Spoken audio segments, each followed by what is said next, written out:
Lewis's room smelled very, very familiar. That part of him lived on.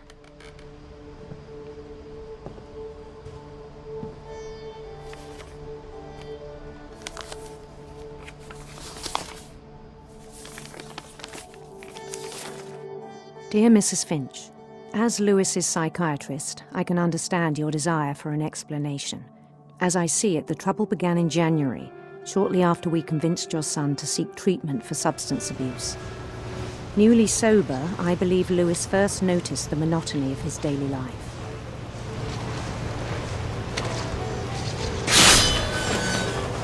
He kept working at the cannery, but he withdrew part of himself. In our sessions, I saw the same behavior. His mind began to wander. I asked him to describe it. He said he started small, imagining a labyrinth. He'd feel his way about. Then something moved. Bats and toads and things that have not names. He knew it was all in his head, but he took it very seriously. I had hoped he'd find himself.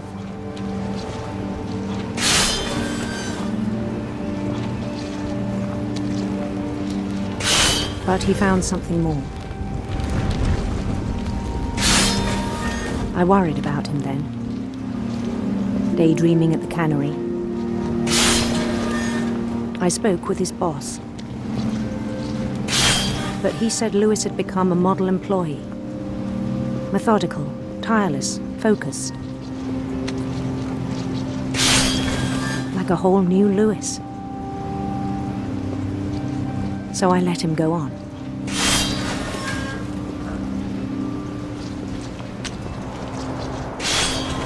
I even encouraged him. It seemed very promising at first. He told me he'd made a new friend.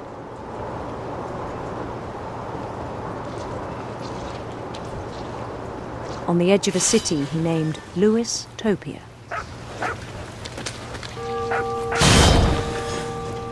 He built the city up slowly, brick by brick.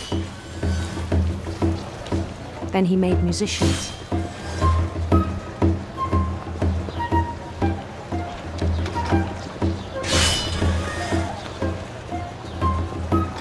And songs for them to play. He talked about starting a band. And he was always humming something.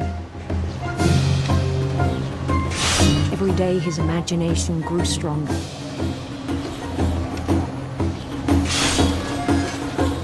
He no longer spoke at the cannery. But his chopping was as reliable as ever. Then one day it struck him that all the cheering crowds, even the stones under his feet, were all in his imagination. So he could do whatever he wished.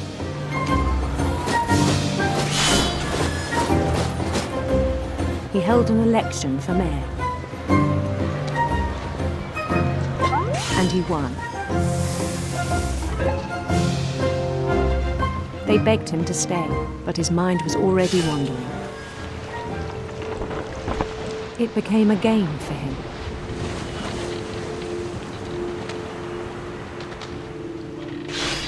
He'd conquer a city, then immediately push on. New Louisville.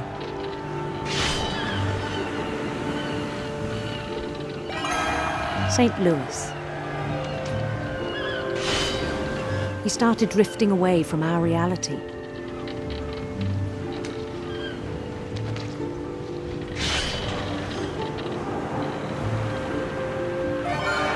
Minneapolis. Until one day he forgot to go home from the cannery. Even as his mother pleaded with him, part of Lewis kept sailing on.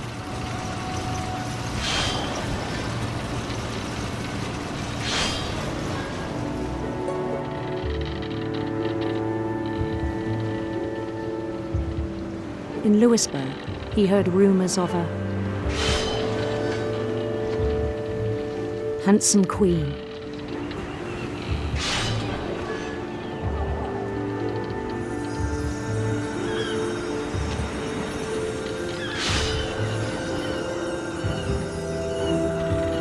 The queen was on her own quest for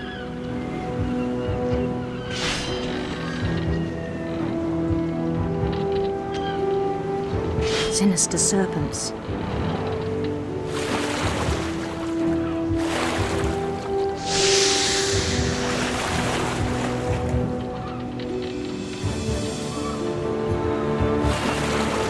He followed the sound of her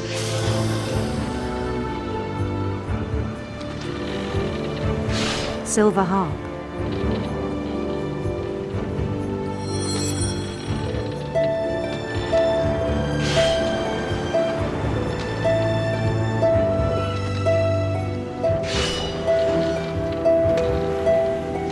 His chase led him to a golden palace east of the sun and west of the moon.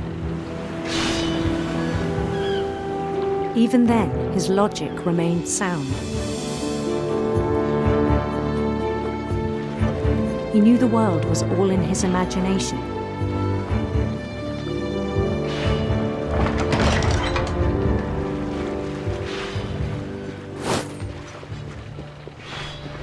But he was so proud of having created it.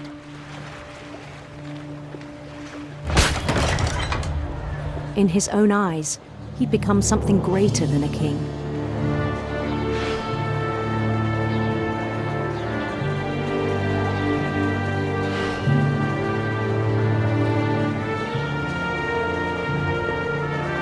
For someone who'd never known success in the real world, I think it was overwhelming. And then it struck him that the real Lewis was not the one chopping salmon, but the one climbing the steps of a golden palace.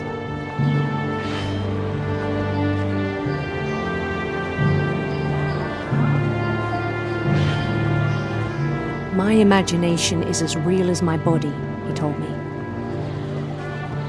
It was hard to argue with him.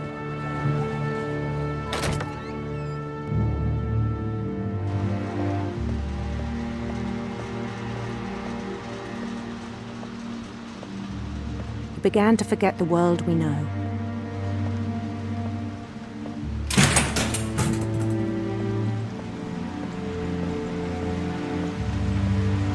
I think it pained him to remember Lewis, the cannery worker.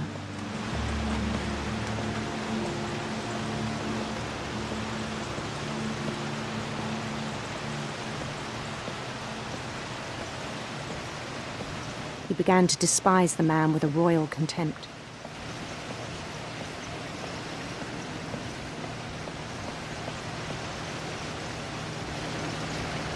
I still thought I could save him. Even after he said he was being crowned king over all the lands of wonder. The palace would be packed with his companions.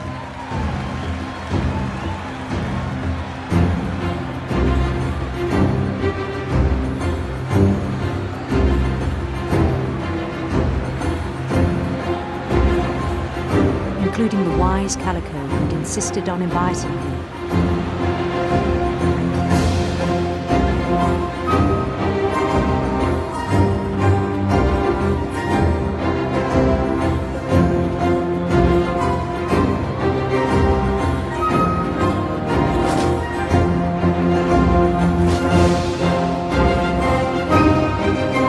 His queen waited, holding his crown.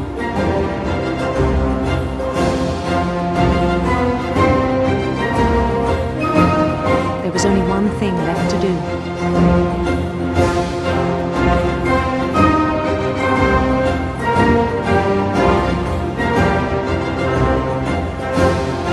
Bend down his head.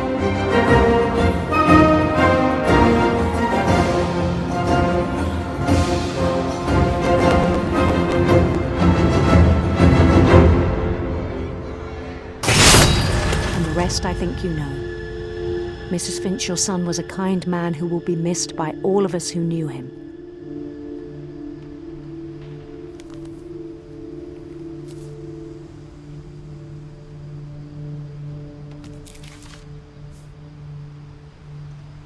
My brother was really cool. I wish you could have met him.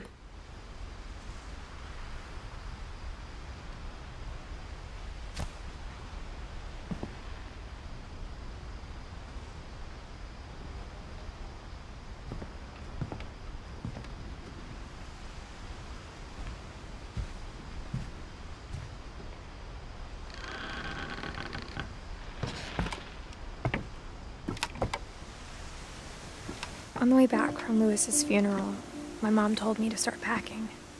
She waited until the day before we left to tell Edie. I'm not sure if she wanted to make it easier or harder.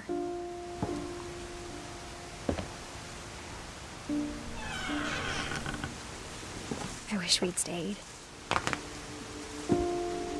But I understand why we left.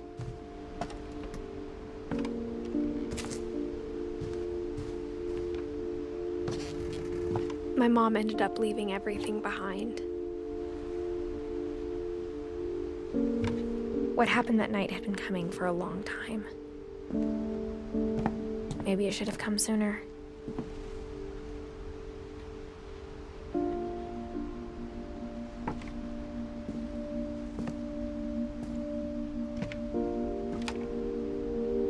But it had to end one way or another. All that's left now is to tell you about that last night.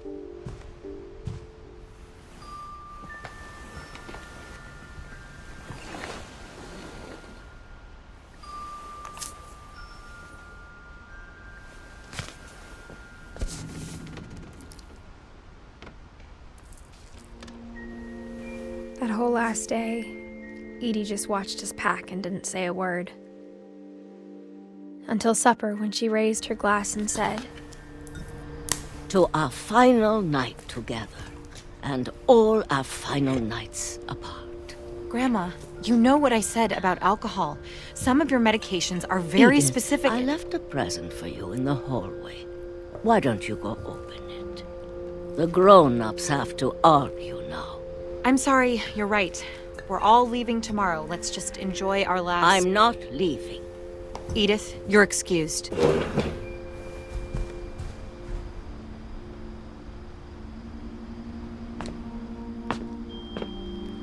The power had been shut off that morning, but Edie always had plenty of candles. When my mom sealed the library, I don't think she knew about the other entrance. Or that Edie had a key to it.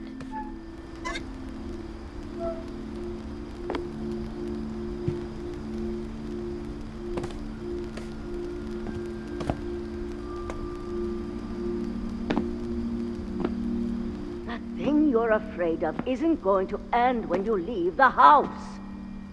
Edith has a right to know these stories. My children are dead because of your stories. I think it's best if Edith and I leave tonight. We'll have the nursing home send a van for you in the morning, okay? Dear Edith, there's so many stories I wish I could tell you, but there's only time for one. This is about what happened on the night you were born. That night, the tide went way, way out. It was the first and last time I ever saw the old house aground. There'd been an earthquake out in the middle of the ocean. They called it the lowest tide in 1,000 years. God, it smelled awful.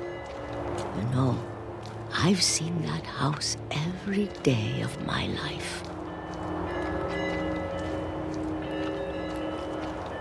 But I never thought I'd go back to it.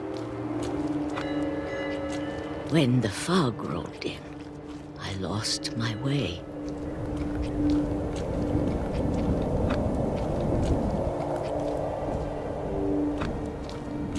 I got turned around.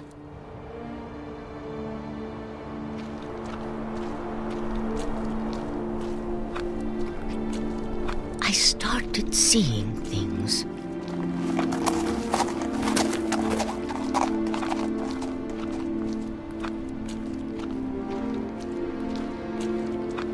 Things I'd forgotten had ever existed.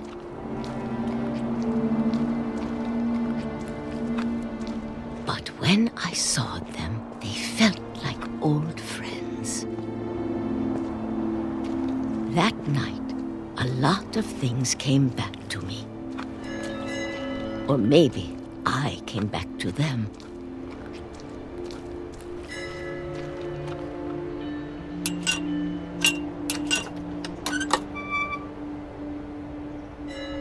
Things I can't explain, but that I need you to try and... Edith, what are you doing in here? It's mine. Edith! Mom, you're gonna rip it! Let go! I kicked and screamed, but Mom dragged me to the car. I never saw Great-Grandma Edie again.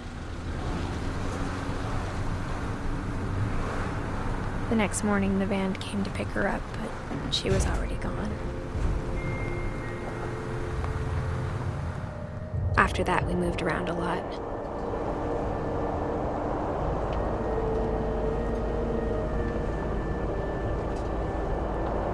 We both tried to make the best of it.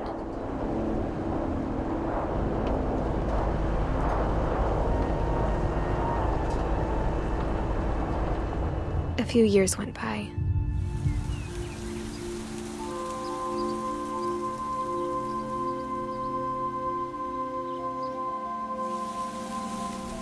My mom didn't like to talk about it.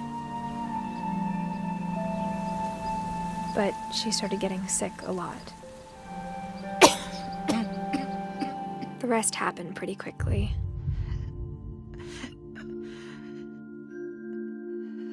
She got better for a while, and then she didn't.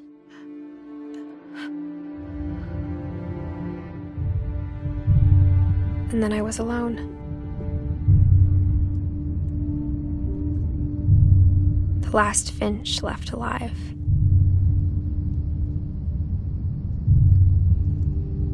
Until I found out about you. I'm still not sure what to tell you about all this. If we lived forever, maybe we'd have time to understand things. But as it is, I think the best we can do is try to open our eyes. And appreciate how strange and brief all of this is. This journal was supposed to be for you. But now I hope you'll never see it. I just want to meet you and tell you all these stories myself. But I guess if you're reading this now, things didn't work out that way.